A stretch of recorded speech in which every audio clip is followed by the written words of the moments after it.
Hola, ¿cómo están?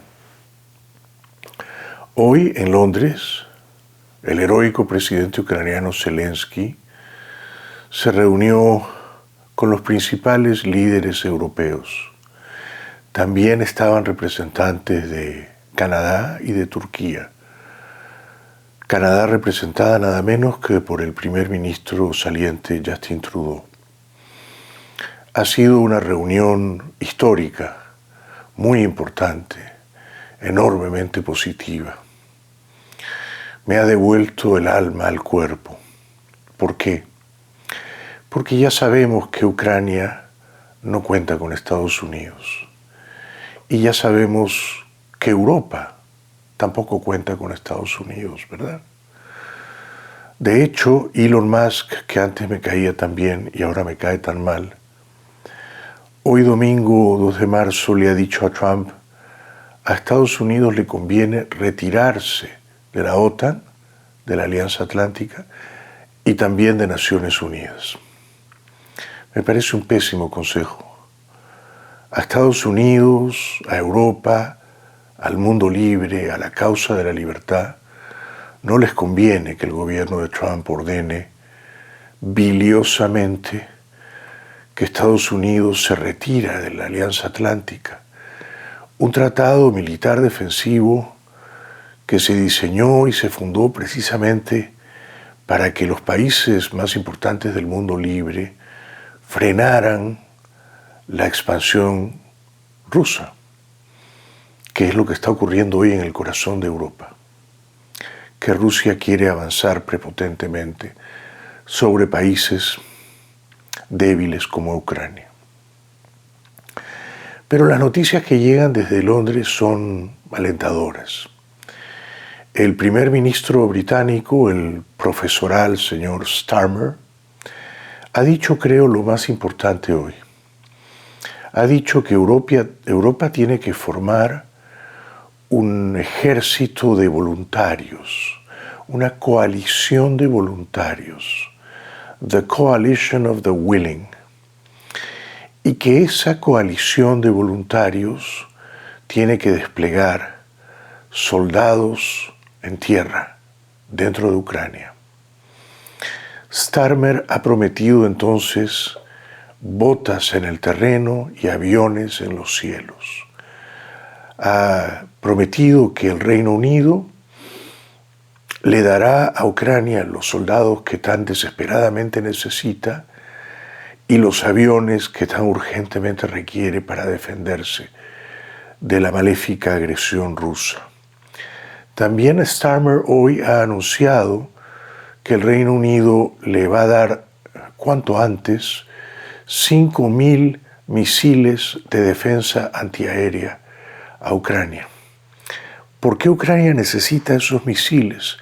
Porque antes se los daba Estados Unidos y porque ahora no solo Estados Unidos dejará de dárselos, sino que peor todavía, Trump y su mejor amigo Elon Musk, que están pensando retirarse de la OTAN y de la ONU, están también considerando seriamente impedir que Ucrania tenga acceso a la red satelital Starlink que tanto necesita para advertir los movimientos del agresor ruso y atajarlos, conjurarlos, neutralizarlos a tiempo.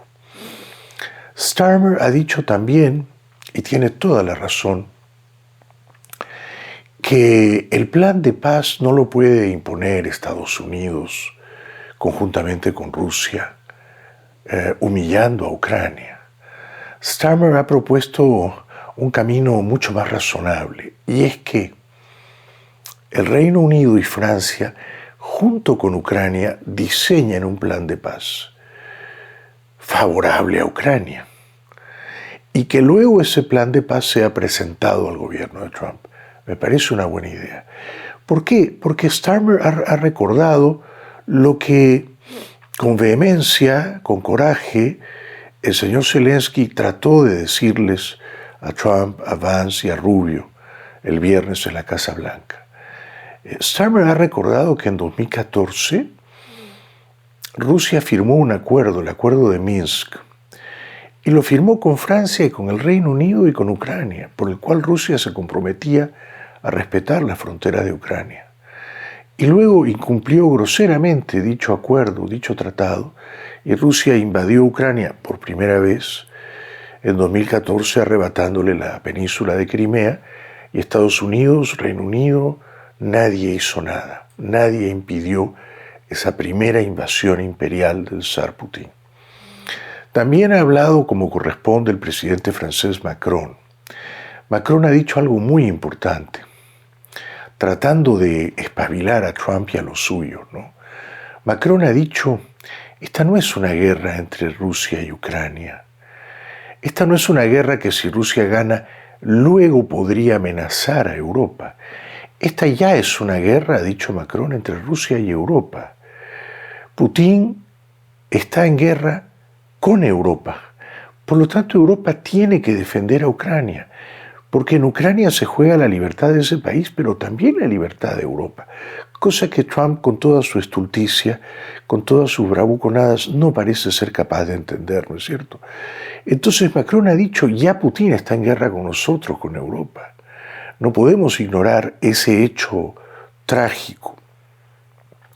Ha dicho también Macron lo mismo que había dicho Starmer, o sea, Francia, Reino Unido y Ucrania van a diseñar un plan de paz.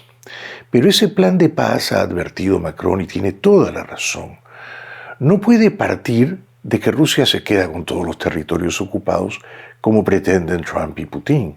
Porque Putin ya lo ha dicho, a mí no me traigan acuerdos de paz que no me entreguen por completo los territorios que ya ocupo en Ucrania. Esas 4 provincias ucranianas ya son mías. Y Trump pretende, en efecto, darle a Rusia el territorio que ya le ha ocupado de un modo bárbaro, salvaje, a la invadida, masacrada nación ucraniana. Macron dice, no, ese no es el acuerdo de paz. El acuerdo de paz no puede premiar al agresor, al invasor. El acuerdo de paz tiene que defender a Ucrania y darle garantías de seguridad. Cuando desesperadamente la otra tarde en la Casa Blanca, Zelensky pedía garantías de seguridad a Trump, a Vance y a Rubio, ¿qué se entiende por eso? Una garantía de seguridad es algo muy simple, ¿no? Ok, Zelensky firmaba el acuerdo que no firmó. Estados Unidos se quedaba con la mitad de la riqueza natural de Ucrania. Pero a cambio de eso, Estados Unidos se comprometía, esto era lo que quería Zelensky, a que si después Rusia seguía atacando a Ucrania, Estados Unidos tenía que proporcionar ayuda militar a Ucrania para defenderse. Zelensky no es tan ingenuo como para pensar que Trump en esa garantía de seguridad le iba a decir Estados Unidos mandaría soldados a defender a Ucrania. No, Zelensky no pretendía contar con los soldados de Estados Unidos, pero sí con armas y con ayuda económica. El apoyo generoso que, como correspondía, le dio en su momento el presidente Biden, ¿no es cierto? Entonces, como Estados Unidos no ofrece ninguna garantía de seguridad, y como de hecho no solo quiere abandonar a Ucrania a su suerte, sino a toda Europa libre, eventualmente renunciando a la Alianza Atlántica, a la OTAN, lo que sería terrible, ¿no? Europa ha comprendido que tiene que formar el ejército de voluntarios, the Coalition of the Willing, y que tiene que poner botas en tierra en Ucrania y aviones en los cielos, ¿no? Ahora, no se crea que Ucrania está perdiendo la guerra de un modo aplastante, ¿eh? No es así, no es así. Rusia va ganando la guerra, pero es una victoria precaria, porque Rusia pretendía la victoria aplastante en febrero de 2022. Pretendía en 3 días conquistar Ucrania entera, sojuzgar Kiev, quedarse con todo el país, y fracasó. Si vemos la película completa de febrero de 2022 a marzo de 2025, poquito más de 3 años en guerra, Rusia no ha tenido éxito en Ucrania, porque el plan original era quedarse con el país entero, y los rusos fracasaron. Fracasaron en el aeropuerto de Hostomel, en las afueras de Kiev, y luego tuvieron que retroceder, replegarse, y ahora controlan el Donetsk, pero no completamente, sino solo una parte del Donetsk. Claro que tampoco se puede negar que Rusia controla ahora mismo el 20% del territorio ucraniano, que es un montón, ¿no es cierto? Es un montón para que el pobre señor Zelensky diga firmo esa capitulación que sería deshonrosa y que además propiciaría su caída política, porque los ucranianos apoyan a Zelensky en la medida en que Zelensky no se rinda, no se ponga de rodillas ante Trump y ante Putin, en la medida en que Zelensky no capitule, no firme una derrota que sería terriblemente oprobiosa para los ucranianos. Zelensky tiene que seguir peleando con la ayuda de Europa. Además, y esto es importante que lo sepan, si bien Ucrania se ha quedado con pocas tropas, con poca infantería, correcto, si bien a Zelensky le cuesta mucho trabajo encontrar nuevos soldados, es verdad, porque han muerto 700.000, 800.000 jóvenes ucranianos. No es menos cierto que Putin también tiene bastantes dificultades. Putin ha perdido la mitad de los tanques que tenía al comienzo de la guerra. Putin ha perdido 800.000 hombres.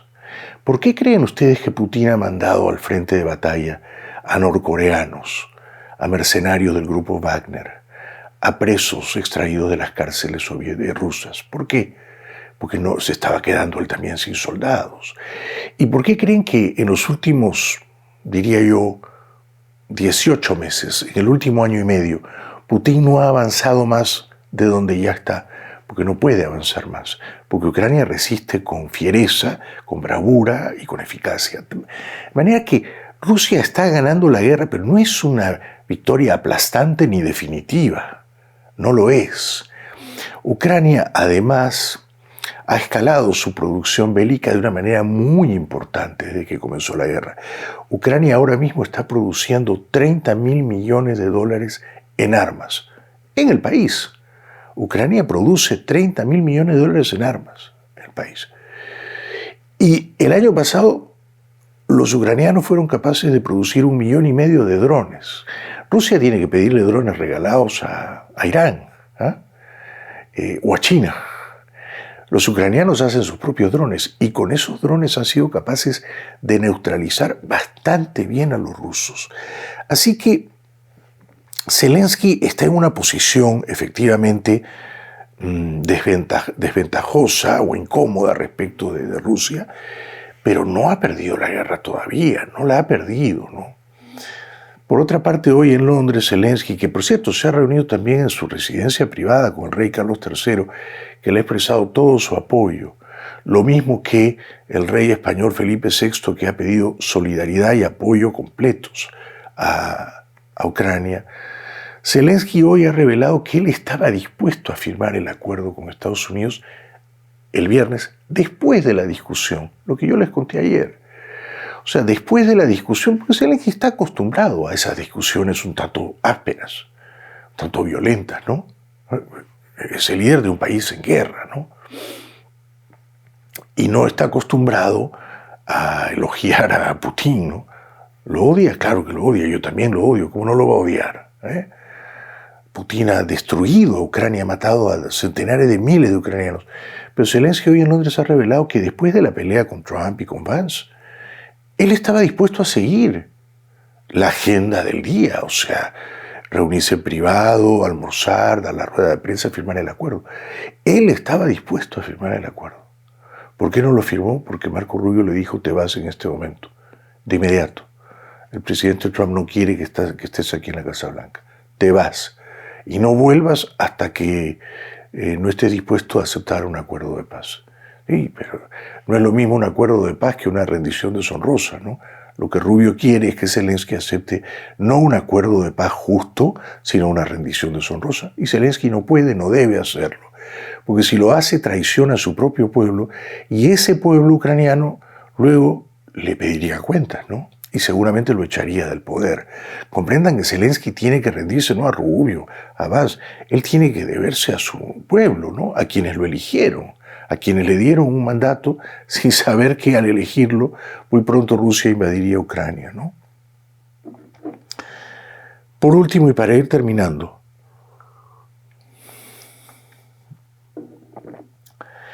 he leído que, y esto me ha parecido increíble, Trump y Rubio hoy han dicho que Zelensky tiene que pedirle disculpas a Trump. ¿Por qué le va a pedir disculpas a Trump? ¿Por qué? Zelensky dijo verdades en la Casa Blanca la otra tarde. Dijo: no podemos confiar en Putin. Putin no tiene palabra, no respeta los acuerdos que firma.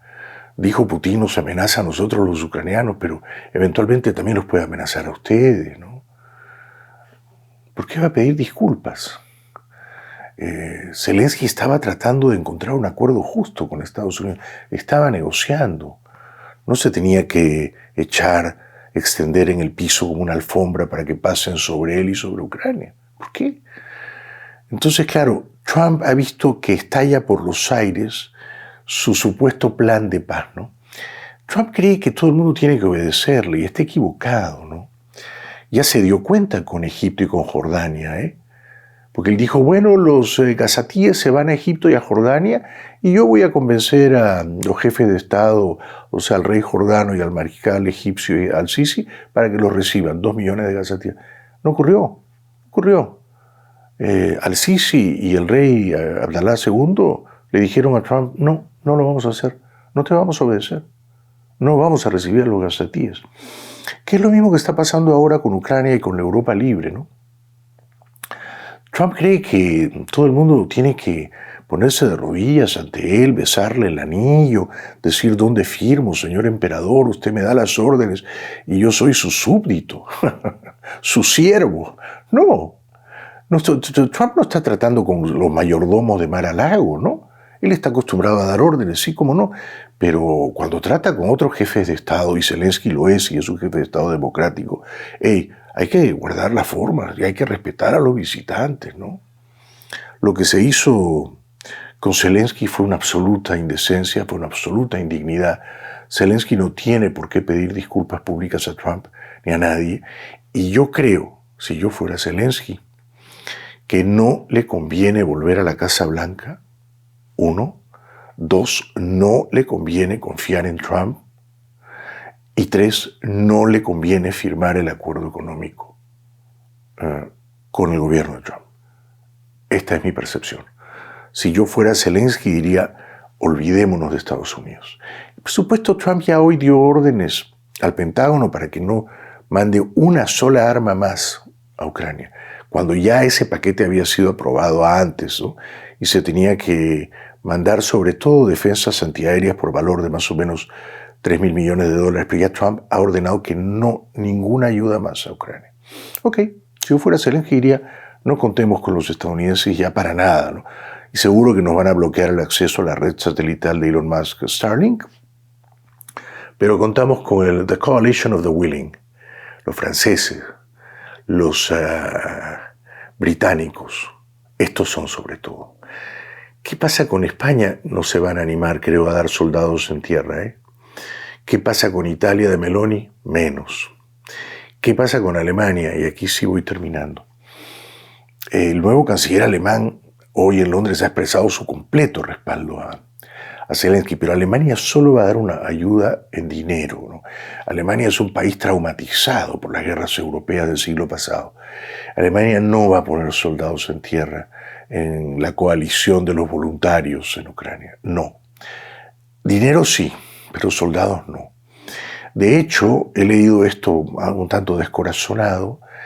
La economía alemana está en grave crisis, en recesión, en parte, en buena parte, porque como consecuencia de las sanciones que Alemania y Europa han impuesto a la Rusia de Putin, Alemania ha dejado de comprarle el gas natural a Rusia. Un gas natural que Alemania necesitaba desesperadamente y que Rusia le vendía a un precio muy de descuento, a menos de la mitad del valor del mercado internacional. Cuando Alemania se queda sin el gas ruso, entra en problemas, ¿no? Y por otra parte, las empresas privadas alemanas que vendían cosas en Rusia, productos, mercancías en Rusia, no han respetado las sanciones y han encontrado la manera de burlarlas, de hacer trampa y de seguir vendiendo sus productos en Rusia mediante terceros países de Asia Central y del Cáucaso. O sea que no podemos contar con soldados alemanes, ni españoles, ni italianos, ¿no? Pero si hay soldados británicos y hay soldados franceses y hay mucha plata europea detrás de Zelensky, él puede y él debe resistir. Seguimos.